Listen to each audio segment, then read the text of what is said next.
Okay, so ayan, magandang araw muli sa inyo lahat mga madam sir, mga boss. At andito pa rin po kami sa bayan ng Umingan.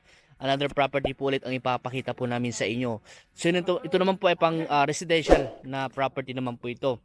Meron po itong sukat na 600 square meter lang po ito na pang residential, pagpatayan lang po ng bahay. At dito po mag-start yung property sa muhon po na ito. Ayan, meron po muhon dito. Yan. Diretso po yan. Tapos hanggang dun po sa may bakod po naman po yung ganyang boundary. So ang frontage po niya siguro nasa mga 15 meters po. Estimate po namin yung kanyang entrada itong property nito. Hanggang dito sa may bakod. Ayan po.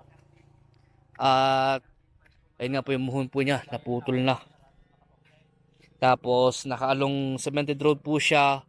2 lane. Ito rin po yung papunta sa provincial road. Mga ilang metro lang po ang layo po niya sa National Highway, siguro sa mga 1.5 kilometro po dito. At ito naman po ay ito rin po ay papunta rin po sa National Highway. Para mas malapit yata dito eh. Baka nasa 1 kilometro lang po siguro dito. Tapos andyan lang po yung school, elementary tsaka high school. Andyan lang din po yung barangay hall. Diyan po sa part na yan. Mga ilang metro lang po ang layo. Siguro sa mga kalahating, o baka wala pang kalahating kilometro po siguro. Ayan. So, meron po itong mga puno ng mangga. 1, 2, 3, 4, 5, o 5. O 6. 6 na puno ng mangga. So, ang presyo po ng property ito ay 700 po. 700k. At kung gusto pa i-negotiate yung price, kausapin na lang po natin yung nagbebenta ng property nito. So ayun po ang sinabi sa aming presyo ng aming source. Nakadepende po kami kung ano yung sasabihin niya pong presyo sa amin. Hindi po kami nakadirect sa may-ari at sila po ang nakadirect sa may-ari. Nilapit lang po nila sa amin para i-offer daw po namin sa mga prospect o mga buyer po na baka pwedeng bumili. Ayan. So hanggang doon pa po yan. Hindi lang po maisabi ni nanay kung hanggang dito yung, siguro hanggang dito sa may ano po, sa may poste yung boundary. Tignan na lang po natin kung meron siyang muhon dito. Kung wala, pwedeng ano pa po dyan. So ang estimate na lang po namin hanggang dyan po sa may poste. Dyan po ay may sapa o ilog dyan, pero hindi po yung nagkakos ng baha dahil mataas itong property. At ito nga po ay may mga tinapon po silang mga kinuha sa mga binagbag na kalsada. Yung mga semento ng kalsada, pwede natin i-ano po yan, ilagay sa likod para medyo pumantay po siya sa harap. Ayan po. So sa mga naghahanap po ng property na ganito na pang residential po, baka ito na po yung hinahanap nyo. At maganda po rito ay naka-cemented road po siya, 2 lane. Malapit lang din po ito sa town proper, mga ilang kilometro lang. At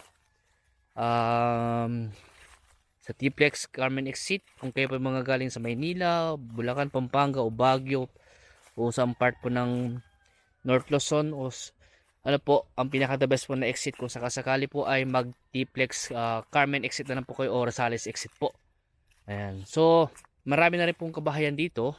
Yan, may mga bahay na po dyan. May mga kapitbahay na po kayo. Sa harap, may bahay na rin po dyan. At yun nga po, may mga puno po ng mga mangga. At pwede na kayo mag-alaga ng mga panabong na manok. Kagaya po ito, may mga alaga silang panabong na manok dito. Ayan. So, ulitin ko po, 600 square meter, 700 po yung kanyang presyo. At kung gusto pa i-negotiate yung price, ay kausapin na lang po natin yung mismong nagbebenta ng property na ito. Ayan.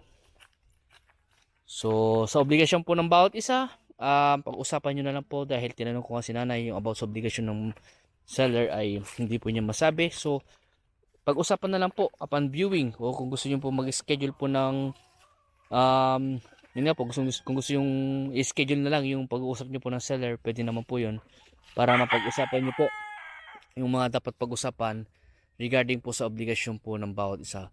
So sa may part na yan, nakabakod na. So kaya hindi na kayo magbakod dyan sa part na yan. Ang babakuran nyo na lang dito sa harap at dito sa side. Ganoon na lang din po sa kanyang likod. Yun na lang po yung babakuran nyo kung sakasakali po. Ayan. So, sa mga naghanap ng ganito na lote lang pang residential, baka ito na po yung nahanap nyo. At kung gusto nyo i-view yung property nito, mag-schedule lang po kayo ng viewing para masamahan po namin kayo. Ayan. So, sa mga bago pa lang sa aking YouTube channel at sa aking Facebook, paki-follow po ako, paki-subscribe, paki-hit yung notification bell para ma-update po kayo sa mga binablog po namin mga property. Ayan. So hanggang dito po muna at maraming salamat po sa inyo lahat at God bless po.